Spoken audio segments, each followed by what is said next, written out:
Bismillahirrahmanirrahim. I'm Dr. Mohaibullah Wazir. Now we discuss the pectineus muscle. Note, look over here, please. This is the anterior, this is the pubic tubercle, and this is the inguinal ligament, and this is the superior ramus of the pubic bone. And look, you can see this quadrangular muscle, this small quadrangular muscle. This is the pectineus muscle. Okay.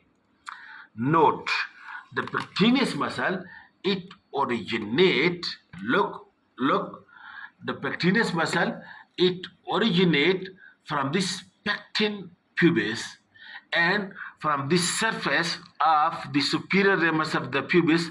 From this area, this quadrangular muscle originate and then descend downward. And note, the important point about it is, look, it originate from over here, and then it passes like this, and note the point, then it passes to the posterior surface of the femur.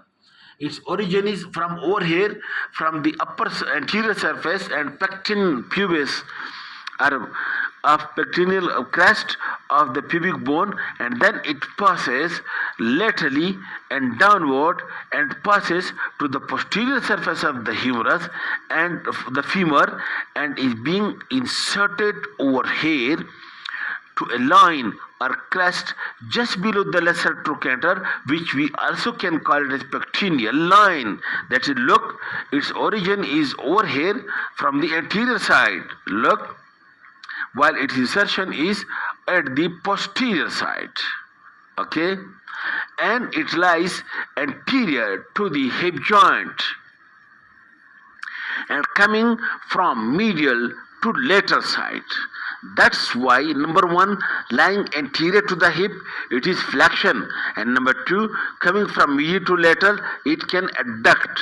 So flexion of the hip and adduction of the thigh at the hip joint. And in addition to that, when it contracts, it can rotate the femur, maybe lateral or medial, that is contradictory, but it can also cause rotation of the femur. Okay. Now another point, look over here, please. This is again the pubic tubercle. This is the inguinal ligament. The muscle deep to the inguinal ligament originates from the pecten pubis, and then it passes downward, and over here you can see, look, the femoral artery and femoral vein.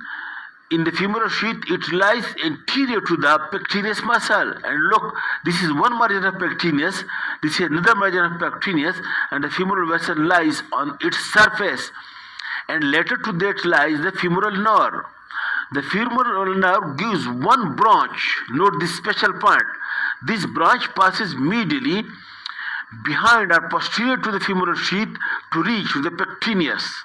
And in this way, pectineus is being supplied by a branch from the femoral nerve.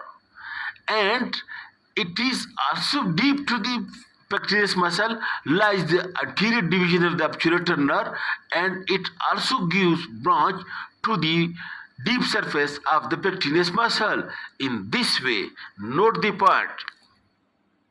The pectineus may be having a dual nerve supply, that is, from the femoral nerve, the nerve of the anterior or extensor compartment, and from the obturator nerve, which is a nerve of the adductor compartment. That's why the pectineus muscle, should it be considered in the extensor compartment, anterior compartment, or should it be considered in the adductor compartment, that is again debatable, because it causes flexion at the hip and adduction also, and also being supplied sometimes by obturator nerve. That's why it can be considered in both compartments, because it is having dual nerve supply, and obturator nerve is the nerve of the medial or adductor compartment, and femoral nerve is the nerve of extensor anterior compartment.